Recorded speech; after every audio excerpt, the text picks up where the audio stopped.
तनिक सोचो पार्थ कि जिसके पास बुद्धि ही न होगी उसे शांति कैसे मिल सकती है।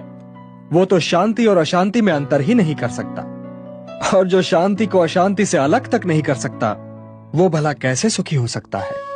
हे पार्थ, जैसे पवन के झोंके नाव को भटका देते हैं, वैसे ही कामनाएं बुद्धि को भटका देती है। इसलिए हे महाबाहो, अपनी इंद्रियों को अपने वश में रखो, स्वयं ही उनके वश में न हो जाओ।